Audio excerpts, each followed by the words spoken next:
श्री गणेशाय नमः। श्री सीतारामाभ्यां नमः। श्री हनुमते नमः। श्री उमापते नमः। श्री गुरुवे नमः। सब संतन की जय जय। जय जय सीताराम। राधे श्याम।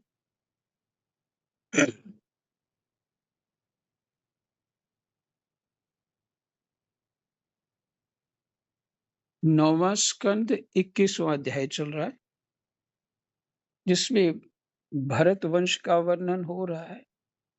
और भरत वंश में राजा रंती देव हुए।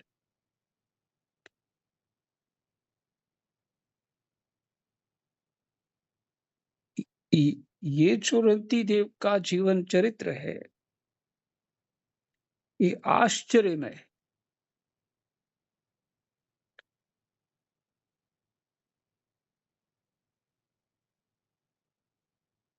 ये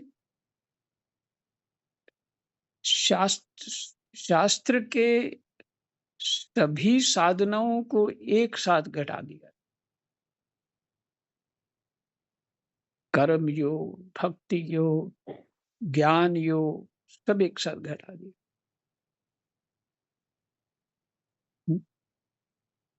और जो उसका फल है वो फल भी पाया, सफल है।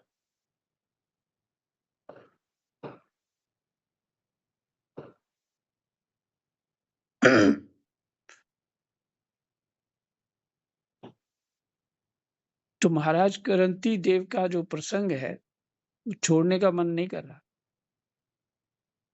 पर इसमें इनका पूरा विस्तार किसी ग्रंथ में देख के फिर इनकी चर्चा करेंगे। मुख्य मुख्य बातें आपने सुन ही ली। म्यू, म्यूट कर लीजिए, किसी का अनम्यूट है। राम राम बोलने में जो है अनम्यूट तो करना ही पड़ता है, फिर भूल जाते हैं।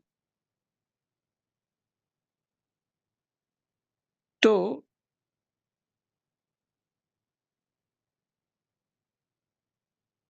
रंती देव के जो गुण हैं, ये भगवान के गुण हैं। ये परमात्मा के गुण हैं। ये प्रकृति के गुण नहीं है।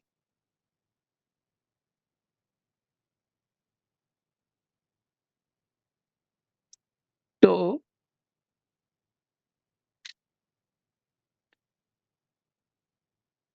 कहते हैं, उन्होंने अपने मन को पूर्ण रूप से भगवान में लगा दिया। पूर्ण रूप से। अब समझ लीजिए, पत्नी पास है, बच्चे साथ हैं, परमात्ममय दृष्टि है सबके प्रति। लेकिन एक बात है कि पत्नी के प्रति, बच्चों के प्रति परमात्ममय दृष्टि क्यों नहीं? उनको भी तो अन्न चाहिए था। और जो भिक्षा के स्वरूप से आ रहे थे, परमात्मा ही, उस जितना हो सकता था इतना उसका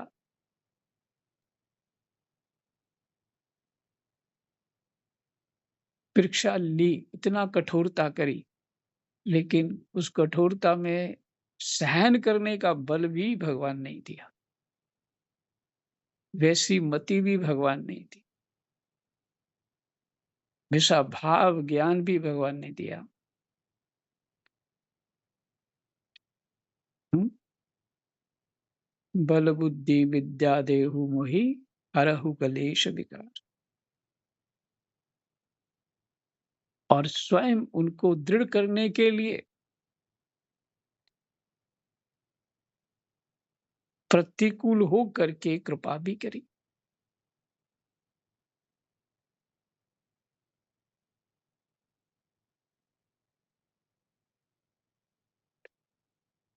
भगवान हमारा थोड़ा सा भी टेस्ट ले लेना तो हम सबको छोड़ देते।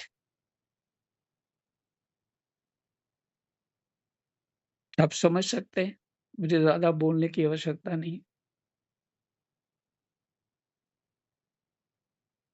ये महात्मा अच्छा नहीं, ये ब्राह्मण अच्छा नहीं। इधर हम सालों जाते रहे हैं इस मंदिर में, वहाँ तो कोई है ही नहीं ऐसा। भगवान ही बड़ा कमज़ोर है इस मंदिर का। अब तो हम दूर जाएँगे, पर्वत पे चढ़ेंगे। हुँ।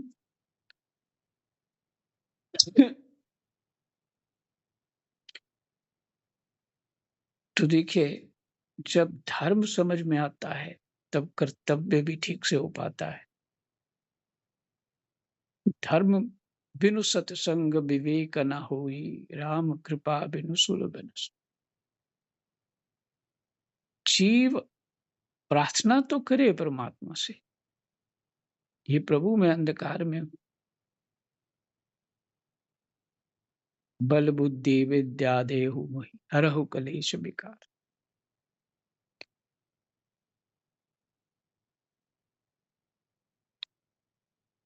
ऐसी प्रार्थना तो करे भगवान से, तो जीव और साधन करने लग जाता है। और सन्मार्ग से कष्ट आया सन्मार्ग में, तो कुमार्ग में लग जाता है। हृदय की सच्चाई बालक की तरह बनी रहनी चाहिए।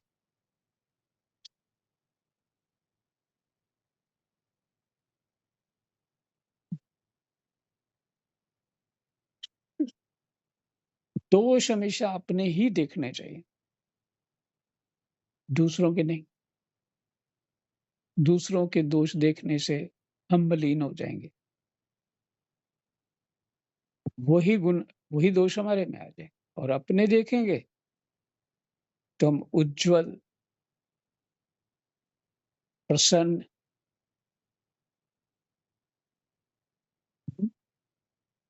और उस तत्व का परम लाभ प्राप्त करने के योग्य हो जाएँगे।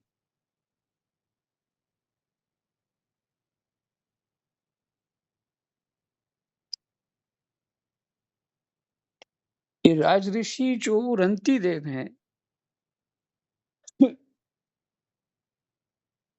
इनका चरित्र बार-बार पढ़ना भी चाहिए। वैसे भागवत जी में कोई ऐसा चरित्र नहीं है, जिसको बार-बार पढ़ा ना जाए, सुना ना जाए।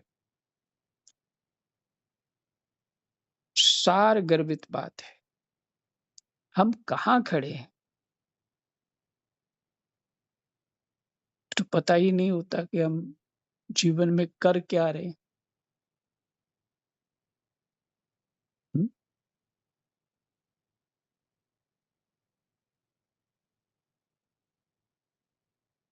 तो एक बार मैं ये श्लोक फिर से पढ़ देता हूँ।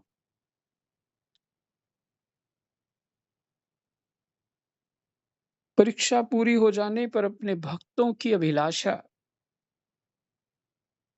14वें 15वें श्लोक से शुरू किया। इ अभिलाषा पूर्ण करने वाले त्रिभुवन स्वामी ब्रह्मा, विष्णु और महेश तीनों उनके सामने प्रकट हो गए। रंती देव ने उनके चरणों में नमस्कार किया। उन्हें कुछ लेना तो था नहीं, रंती देव ने कुछ लेना नहीं था, और गरीबी कितनी है, पेट खाली है।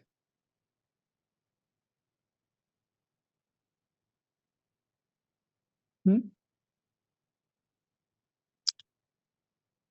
अब मेरी आवाज़ तो नहीं बंद हो गई? नहीं नहीं महाराज महाराज जी, जी, ठीक है महाराज जी, ठीक है महाराज जी, सुन रहे हैं महाराज जी। यहाँ मैसेज आ जाते हैं ना, कभी-कभी बंद हो जाती है, तो वो कोई मैसेज बाहर से आता है तो फिर बंद हो जाती है, इसलिए पूछ रहा हूँ। रंती देव ने उनके चरणों में नमस्कार किया। उन्हें कुछ लेना तो था नहीं। भगवान की कृपा से वे आसक्ति और सिपृहा से भी रहित हो गए। उनको क्यों नहीं हुई? अपने बच्चों के प्रति, अपने प पत्नी के प्रति आसक्ति, सिपृहा, जो भी वो भी तो भगवान का स्वरूप है। उनको पहले क्यों नहीं दिया? नहीं, जानते हो क्या है? वो पत्नी को और बच्चों को अपना ही रूप मान रहे हैं।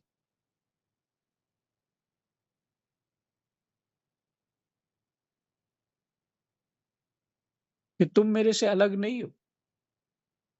इतना गहरा वो अपने आप को उनके साथ जोड़ रखा है। फिर बहुत सारे सिद्धांत आ जाते हैं, उनको छोड़ देते हैं, उन सब बातों को छोड़ देते हैं, उन तर्क-वितर्क को छोड़ते हैं। पर जो सार बात मैंने कह दिया आपको कि ये रंती देव का ही शरीर है, पत्नी और संतान। और तो अब सुप्रिया कहाँ से रहेगी कि मेरे ये बच्चे, और आसक्ति कहाँ से रहेगी? तथा परम प्रेममय भक्ति मात्र से अपने मन को भगवान वासुदेव में तन्मय कर दिया। कुछ भी मांगा नहीं, कुछ भी मांगा नहीं।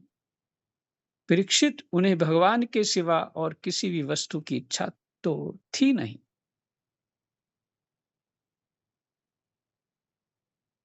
उन्होंने अपने मन को पूर्ण रूप से भगवान में लगा दिया। देखो, एक बड़ी महत्वपूर्ण बात सुनाता हूँ, बाबा से सुनाया करते थे, बड़े सरल से थे, शास्त्रों की बात ही सुनाते थे। और उन्होंने क्या सुनाया, जीव भजन करके इस तरह से बड़े-बड़े संत जब भजन प्राप्त हो जाता है तो भगवान का विमान लेने आ जाता है। उस वैकुंठ धाम से विमान आता है। 4 पार्षद होते हैं उसमें। उनका स्वरूप भगवान, जैसे भगवान का स्वरूप है वैसे होता है। उस जीव को बड़े आदर से उसके अंदर एक आसन लगा तो उसको बैठाते और साथ उनके चल पड़ते। और स स्वर्गलोक, पितरलोक, सतलोक, तपलोक, ब्रह्मलोक सब में से होते हुए जाते हैं। ये ऊपर के लोग बड़े आश्चर्य में, आप देखते ही रह जाओगे। बस कहीं हमारे जैसे हो तो उन्होंने, अरे आश्चर्य से देखेंगे यहाँ पे क्या है, देखो। इतना सिर्फ आश्चर्य किया ही तो विमान वो वहीं छोड़ देता। पर अच्छी तरह देखो तुम अब यहाँ,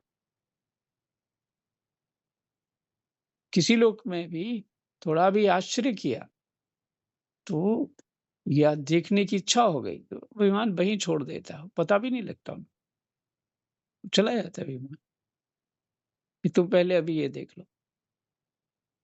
और जो भक्त केवल परमात्मा में चिंतन के अतिरिक्त कुछ भी नहीं चाहते, परमात्मा के अतिरिक्त कुछ भी नहीं चाहते, जैसे रंती देव है, तो उनको विमान जो है ले जाता है।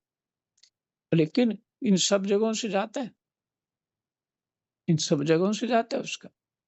लेकिन वो पार्षद तो भगवत रूपी है, वो सब भीतर बाहर की सब जानते हैं।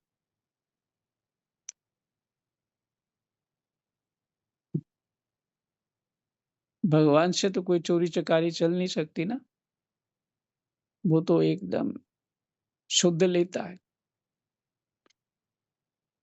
तो उसने, और जो बाबा कहते थे, जो जब मैं 27-28 साल का था, ये इस तरह 2-3 बार उनसे कथा सुनी थी संतों के बीच।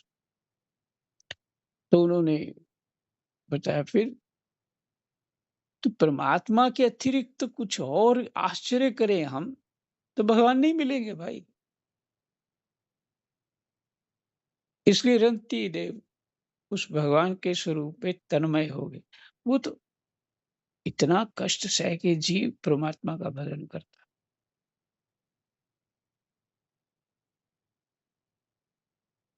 परमात्मा को चाहता है, उसको तो कष्ट होता नहीं वास्तव में, उसको नहीं। प्रेमी को कोई कष्ट नहीं होता जी।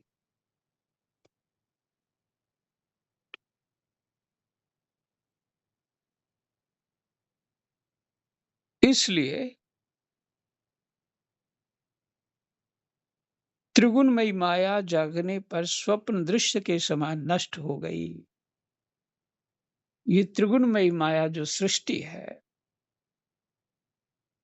जागने पर, जागना तो समझ ही गए,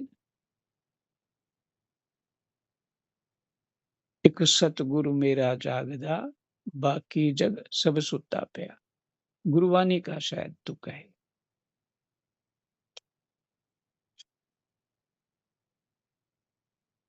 मने अपने स्वरूप में परमात्मा के भजन में जो जीव रहता है वो जाग रहा, बाकी सब जग सुता पिया त्रिगुणमयी माया में।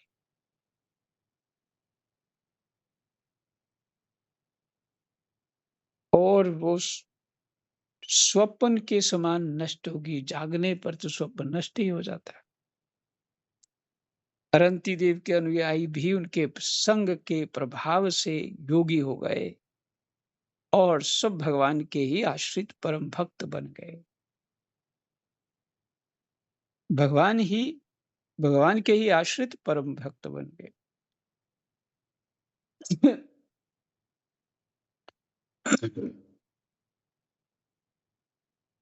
यहां तक पाठ किया था। कृष्ण वासुदेव हरे परमात्मने प्रणतः क्लेशनाशाय गोविंदाय नमो नमः। तो 19वां श्लोक है, मन्यु पुत्र गर्ग से शिनी और शिनी से गारग्य का जन्म हुआ। यद्यपि गारग्य क्षत्रिय था, फिर भी उससे ब्राह्मण वंश चला, कि भजन का प्रताप है। महावीर का पुत्र था दुरितक्षय। दुरितक्षय दुरितक्षय के 3 पुत्र हुए। त्रयारुणी कवि और पुष्क पुष्करारुणी पुष्करारुणी त्रयारुणी कवि और पुष्करारुणी, ये तीनों ब्राह्मण हो गए। बृहत बृहत क्षत्र का पुत्र हुआ हस्ती। उसी ने हस्तिनापुर बसाया था। देख लो इतिहास हमारा कैसा। हस्ती के 3 पुत्र थे, अजमीर, धूमीर और पुरमीर। अजमीर के पुत्रों में प्रियमेद आदि ब्राह्मण।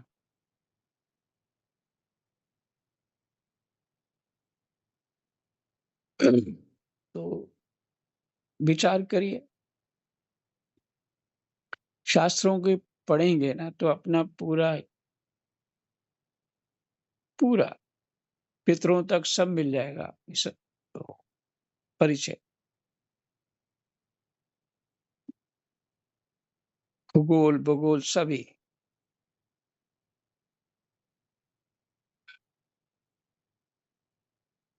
हस्ती के 3 पुत्र थे, अजमीर, द्विमीर और पिरुमीर।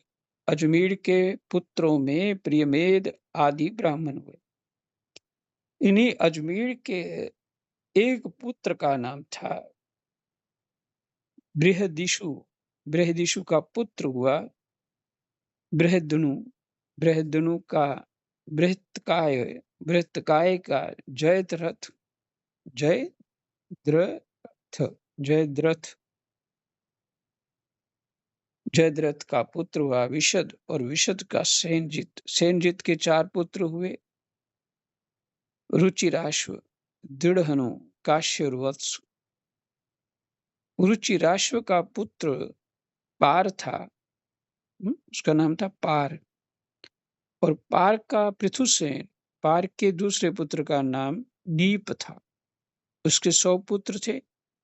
इसी ने राम राम इसी नीप ने छाया शुक की कन्या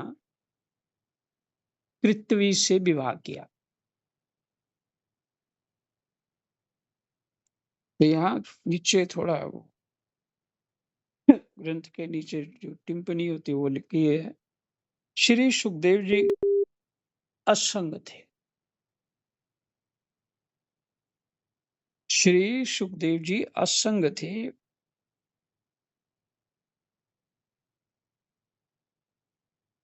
पर वे वन जाते समय एक छाया शुक रचकर छोड़ गए थे।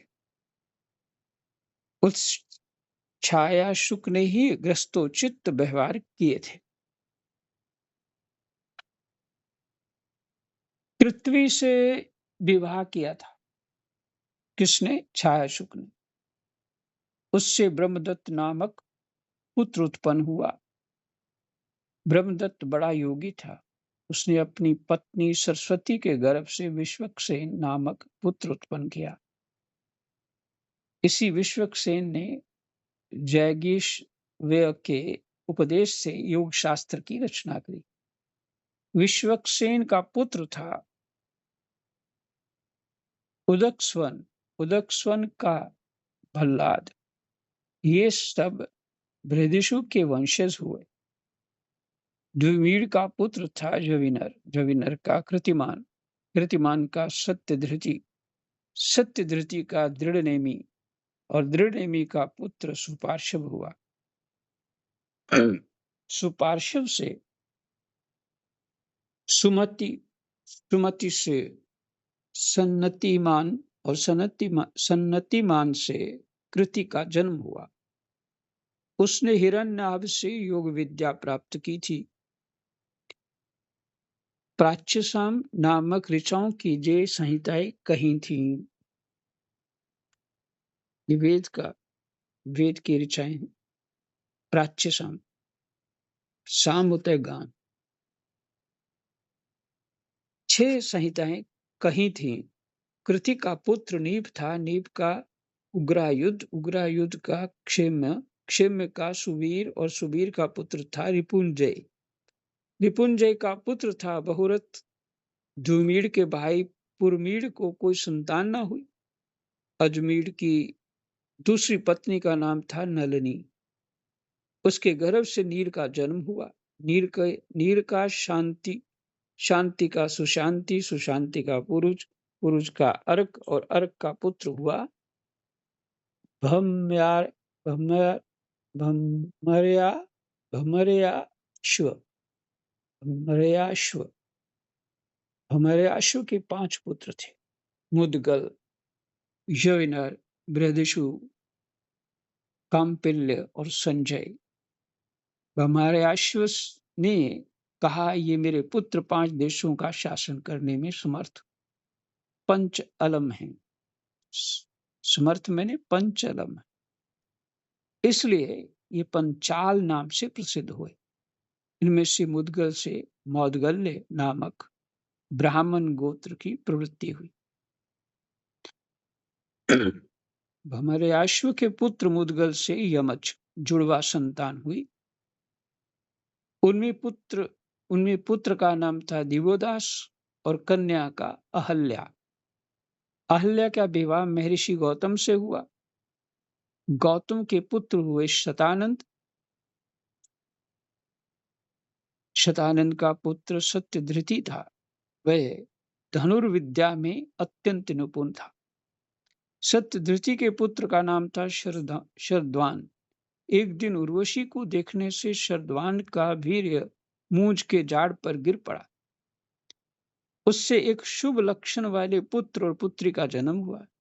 महाराज शंतनु की उस पर दृष्टि पड़ गई, क्योंकि वे उधर शिकार खेलने के लिए गए हुए थे। उन्होंने दयावश दोनों को उठा लिया। उनमें जो पुत्र था उसका नाम कृपाचार्य हुआ और जो कन्या थी उसका नाम कृपि।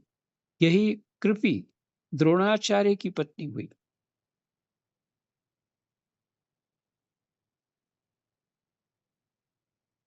शरद्वान की संतान हुई फिर ये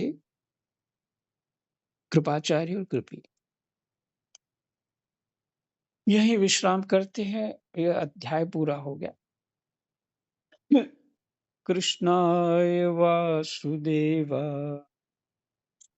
हरये परमात्मने प्रणतः क्लेशनाशाय गोविन्दाय नमः। जय जय सीताराम।